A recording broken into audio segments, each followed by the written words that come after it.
we've worked quite a bit together. We've known each other for almost 20 years. Yeah. So I've grown to trust his instincts and his experience. He's very experienced, not only experienced and talented poet, but he's also awesome at detecting talent in other poets as well. And he nurtures that despite his gruff exterior. I met him at Gorky's. I was high on crystal meth, and I was drunker than hell. But yeah, About 89. I was doing stand-up throughout Los Angeles, and I had landed a hosting gig at an after-hours open mic called Hollywood Underground, which was at Gorky's Cafe. And it ran on weekends, Thursday, Friday, and Saturday nights from 1 a.m. to 5 a.m. And he wandered in and did some poetry, and I was really impressed with what he had. He was like 22. I slurred with passion. Well, that's what they tell me when I was drinking.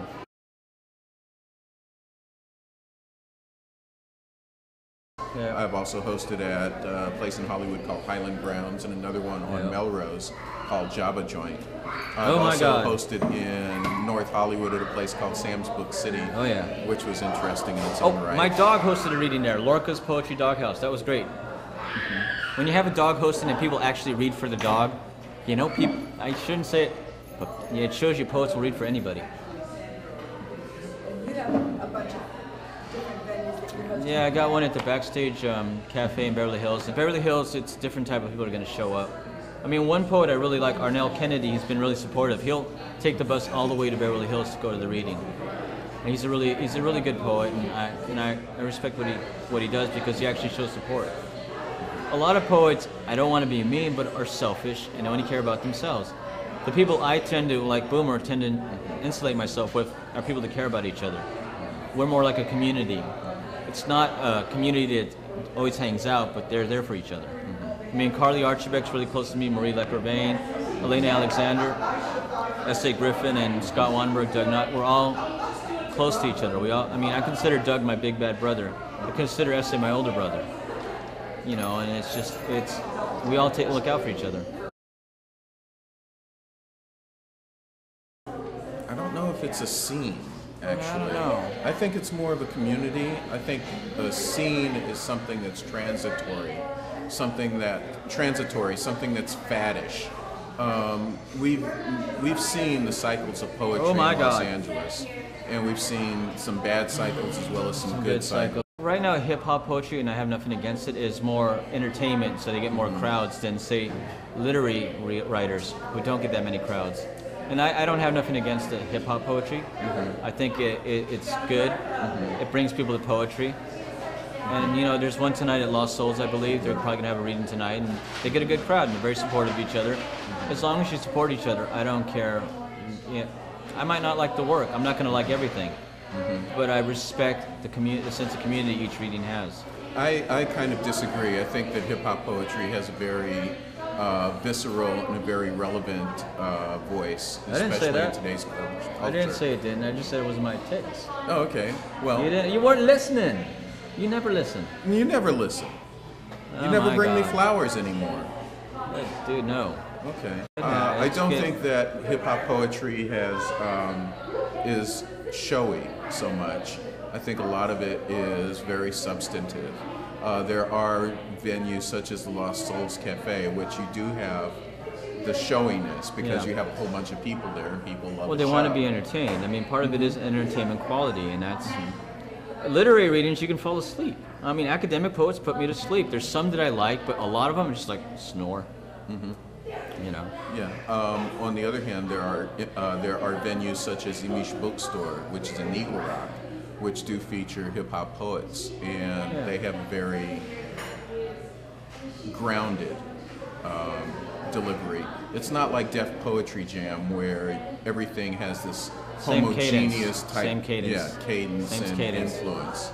A friend of mine told me that basically they don't pick the best poem. I mean, I don't want to slam it, but they don't pick the best poem you have. It's just a poem that fits the cadence. Slam is an interesting word. What? I don't like slams. I don't like slams for that reason. I don't like slams either. I don't even. That's a whole hour. Yeah.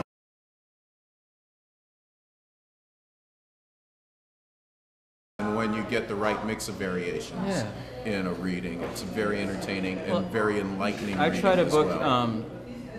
more, you know, hip-hoppy poetry with, say, established literators, so they can meld and know each other. You know, so they could both learn from each other. You know, I had the Bus Stop Prophet who liked John Harris, and he would have not seen John Harris if I hadn't brought him to read at this venue. With Franci, who is a really great poet. You know, I like to introduce different people to different people so they can learn from each other. It's not to change their opinion, but to see different things.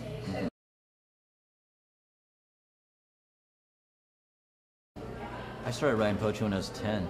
I think it's in my blood because my grandmother's a poet. And one of my proudest things is I got her published in like punk magazines and Spillway. And my great granduncle, my grandmother's brother, was Luis Cardoso Aragon, who was a famous Guatemalan poet, who hung out with people like Picasso, Langston Hughes, and stuff like that. So I think it is in the blood. I think it does, you know, there is something on it.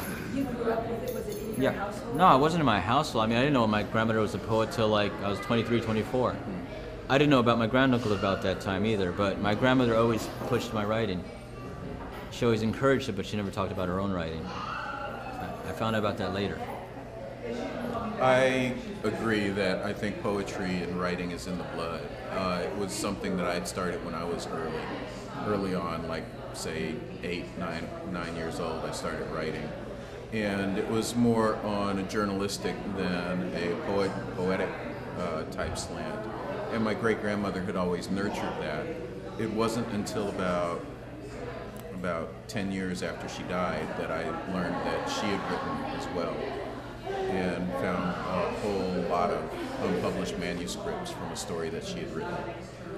As a matter of fact, one of the first poems, the first poem that I had published, he helped me out with. It was in a journal called The Moment. Who edited that? Oh yeah. Eric Leiden. Eric Leiden would publish people like Bukowski, Ginsberg.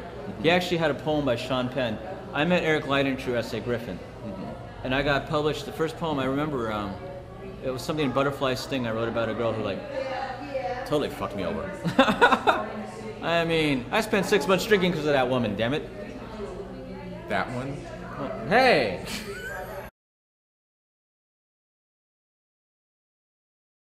Out of all the art forms, poetry is the most demanding. It not only demands your time, but it also demands your attention. So we take that into account, and we try to make sure that the people whom we book for poetry venues are engaging and are entertaining as well as enlightening. But you also want to nurture somebody who's kind of quiet, but they have great writing. You want to tell them, you know, not to be afraid to read and just enjoy it. So we'll Just book relax. them with other more experienced readers as well. And we'll put them, like, say, maybe in the middle so that they feel comfortable going up. Yeah. And they have a supportive audience as well. A supportive audience means a lot to an artist. Yep. It sounds like it's a lot of work. Hell yes. It doesn't pay you anything. You don't make any money doing it. It's a lot of headaches and a lot of people with egos. And people who don't understand time limits. I have to go along with him on that. There are some people who will abuse a time limit. And you give them that 5 is minutes, not they go good. 20. It's like, It's not you're good not the feature. it's not good for the audience, and it's not good for the poets who come after them either, because not only will the audience tune that person out, but they'll start tuning everybody else out. Yeah, and when that happens, then poetry loses. Yeah. Actually, right now, me and S.A. have moved into blog radio. He's got a show called Onward. Elena Alexander has a show, and she's going to premiere next week with Pam Ward. She's interviewing her on the blog radio. It's called Undestructive. Carly's going to be interviewing Brendan Constantine on something called Influenced By, and Marie Leclervain. They all have shows on that now. So we're bringing poetry to a blog radio level.